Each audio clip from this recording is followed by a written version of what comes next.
What's up guys, do you remember when I Game Boyed? Well, today we're going to be game and watching. That's right, today I've got a couple of Game & Watches that, well, we're just going to be taking a bit of a look at and we're going to be playing some of them, so why don't we just get right into it. The idea of the Game & Watch came from the employee Gunpei Yokoi who worked at Nintendo. He basically helped design the toys that Nintendo were making at the time before they were really a video game creator. And he saw some guy playing with a calculator on the train and was like, hey, maybe we could turn that into a product. Hence, the Game & Watch. The way the screen works is actually really similar to those calculators, where it has a bunch of different preset images that show up and, well, makes a game out of it. And yeah, we're gonna be playing some of these today. This one doesn't have any batteries in it, but that's okay because we can just put in some button batteries right here. I'm gonna have to poach him out of another Game & Watch here that actually does have the batteries inside. By the way, kids, don't swallow these. So it's actually kind of hard to sort of slot them in without them just like trying to fly out. But we'll see what I can do. So they're meant to go in that way, but they don't fit in properly. And you can see, oh, it's actually powering on through me. Like, it's actually conducting its energy through my thumbs as I do that. That's concerning, actually. Okay, if I can just get this closed, that'd be very nice. And we got it. Okay, so here is Parachute. Now, just like the original Game Boy, which this is a direct successor to the Game & Watch series, this doesn't have a backlight, of course. So you kind of have to play it, you kind of have to get the angle right with the lighting, which is going to make playing this extraordinarily hard. That's about right. But you can actually see, it actually already is showing up for me. You can see all the images that the game can use. And it pretty much just displays one of the images in order to kind of make the game. It's actually kind of nice. Okay, so this first game is Parachute, and it's controlled with these two buttons. The D-pad was not yet invented. This device here is very slim. It has a kickstand on it, which lets you prop it up. And yeah, it's just really cool, honestly. Let's start with Game A. It's hard to get good lighting on this thing. So basically we have to just like catch these guys that are falling out of the plane. It's kind of hard to judge. Ah, here we go. This is where things really start speeding up. So these are more like arcade style games where you just have to basically try and get a high score. Oh wow, that counted? Okay, cool. I mean, I'm not complaining. Ah, we missed one. It's also really hard to judge where it's going. Okay, now there's three. We're worrying about three at once. We're still going here. We're up to about 41. Ah, we missed one. Damn it. Okay, we only have one more life left. Also, sorry guys if it's really hard to see. It's really hard to film this, and it's like hard to play it as well because of the way the lighting is. Ah, there we go. So we got a high score of 52. Not too bad, honestly. And yeah, that's pretty much all there is to it. There's Game B here, which I don't know what Game B is exactly about. Maybe it's like slightly different in how it works. Oh, it swings! What?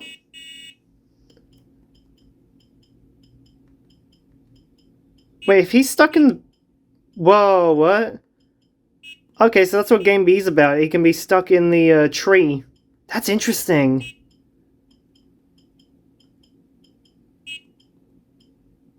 How do I free him from the tree? What? Oh, look how happy those sharks are. You can't really see it because it's impossible to film this thing properly.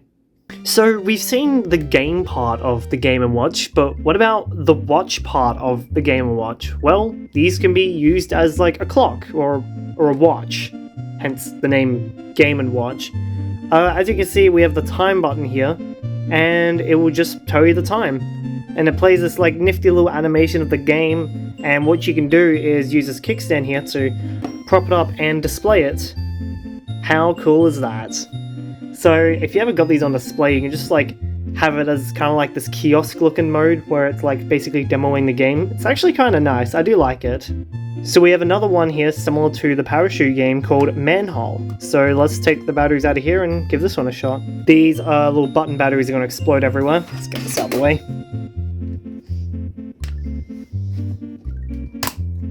There we go, we got that out, and they didn't explode everywhere, but they really want to pop out. And what's good is that these all take the same type of batteries, which honestly makes this so much easier to work with. Just like these guys all take AA's, these all take, what type of batteries are these? A76, so they're A76 button batteries. If you guys want to know what Game & Watches take, that's what they take. Alright, and here we have Manhole. Here's all of the segments of the display. That's probably what it is, because that's a 7-segment clock. This is a segment thing here. Okay, let's play a bit of Manhole. Let's focus on the camera. So this one has 4 buttons instead of yeah, this one has 4 buttons instead of 2, and basically we have to get this guy to the other side. And there's 4 places that we can be. And we basically have to just, like, create a platform for these people who walk past. That's pretty much that. So we actually have to do it twice. Since, yeah, we have to do it twice since there's an island in the middle, so you have to go... Oh, almost missed him. Yeah, we have to do one here, then one here, one here, then one here. If that kind of makes sense.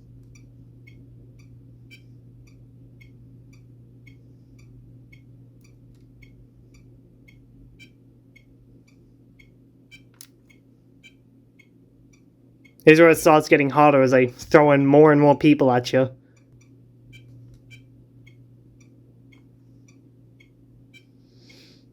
That sound effect actually really hurting my ears.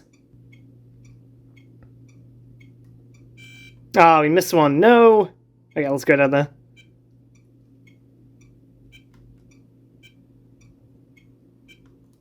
Oh no, we missed him again, damn it. It sucks like not having a D-pad, because it makes this so much harder instead of having like these 4 buttons.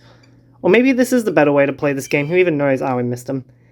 Yeah, it's hard to decide which way to go to since there's only sprites on the action, like before, middle, and after. So it makes it kind of hard to judge. So just like the other one, it has time, game B.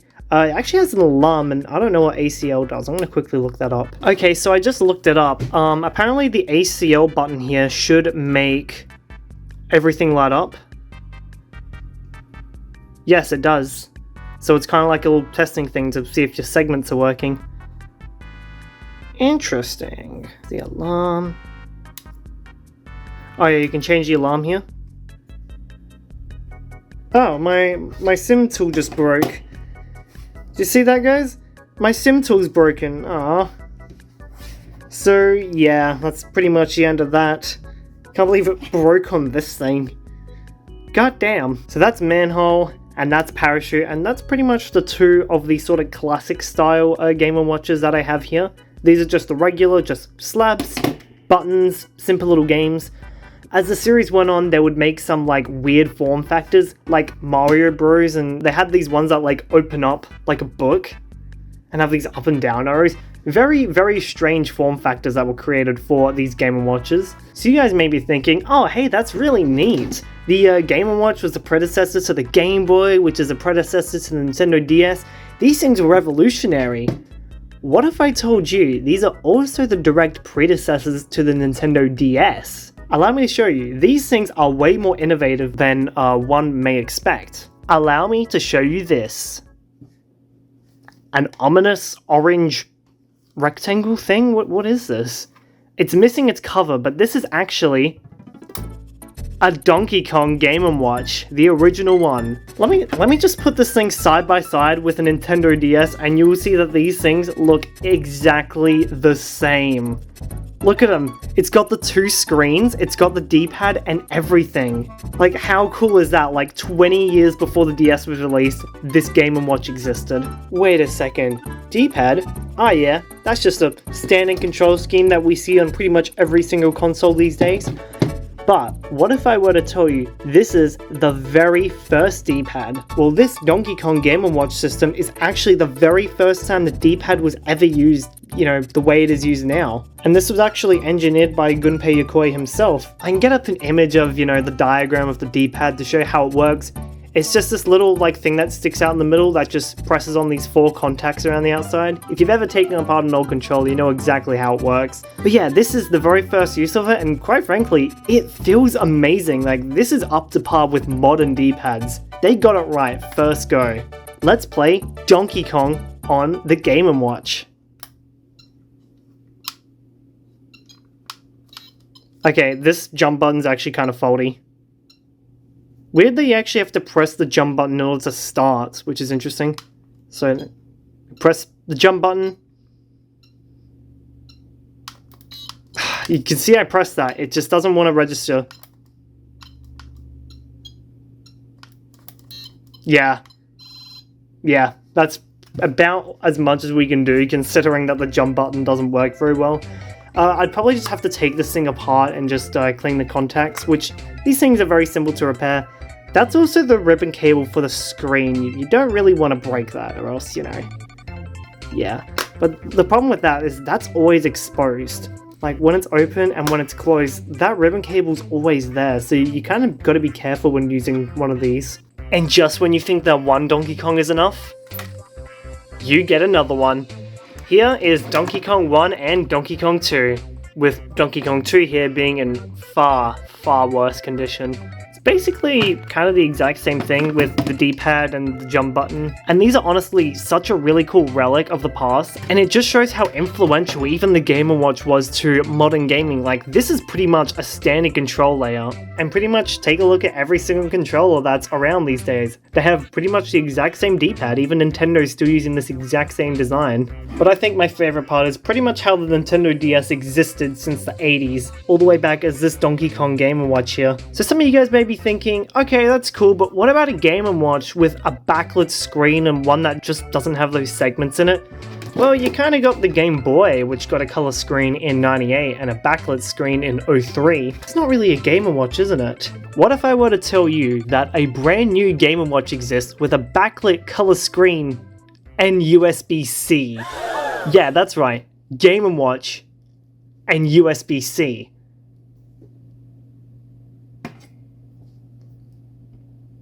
This right here is a brand new Game & Watch. This is the Super Mario Bros. Game & Watch. This was made in 2020 to celebrate Mario's 35th anniversary. And as you can see, it has a USB-C port to charge it and a colored backlit screen. Now, it actually has a power button, which these other ones don't. So we're just going to be taking a little look at this. So press this button here to power it on. Okay, so apparently this thing has really terrible battery life, but hey. Well, luckily, since this is a Game & Watch that takes USB-C, that is so cursed, you can just plug this thing in and play. Yep, here we go. So, it's actually really nice. We have the original Super Mario Bros. Just straight up built into here. Oh, and we have the original Super Mario Bros. 2, plus the very, very first Game & Watch ball built in. So let's play Super Mario Bros. If you showed somebody this in 1985, they would lose their mind. Back then, all they would have known is just this sort of Game & Watch. Crazy. So let's give it a shot.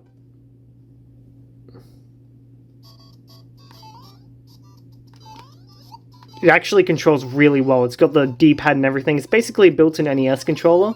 And well, I mean, what else do you expect? This is Super Mario Bros. This is the game that pretty much everyone's played a bajillion times. If you haven't played Super Mario Bros, then you're straight up lying, because everyone's played this game. Yep, there we go. Super Mario Bros. Playable on a Game & Watch. This thing's actually really cool. It's in this really slim and portable package. That's the really crappy speaker, by the way. Nice. If we look at the time here, just like these original Game & Watches, little special animations play, and if we press these buttons, we can like... Oh look, we got Yoshi.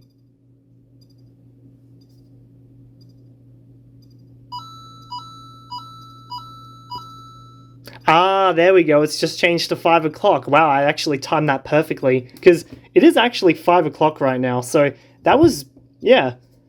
I somehow managed to time that perfectly. If we press on the D-pad here, we can actually spawn in enemies to cause Mario to get damaged. Yep, he just died there. Haha. So if we go into the game, we actually have the original Super Mario Bros. 2, and not the Doki Doki Panic version, the original hard version. Let's play Luigi game. I want to play as Luigi. Yeah, this is the game where it has a poison mushroom that kills you. No wonder why they didn't release this in the US. Yeah, this was a Japanese exclusive sequel for the longest time, until they ended up re-releasing it later on as Super Mario Bros. The Lost Levels. Let's play Bowl. This is a remake of the very first Game & Watch Bowl, so I can actually use this to show you how that game would have worked. And it's fairly simple. Oh, it's actually a Mario version. Yeah, you just use 2 buttons on the side to basically catch the balls and throw them back up.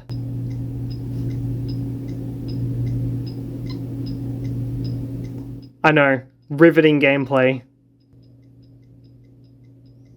We're still going. I'm literally just sitting here watching these 2 dots fly across the screen. Nah, damn it. Okay, we got up to 60, that's not too bad. But I mean, it takes forever to get to the high score, and you know, quite frankly, I don't really want to sit here all day doing that. Because, well, we are spoiled these days with having pretty much any game we could possibly imagine on the go at this point. Especially with stuff like the Steam Deck. But even on your phone, you can use emulators to play, like, I don't know, Super Mario Galaxy on your phone.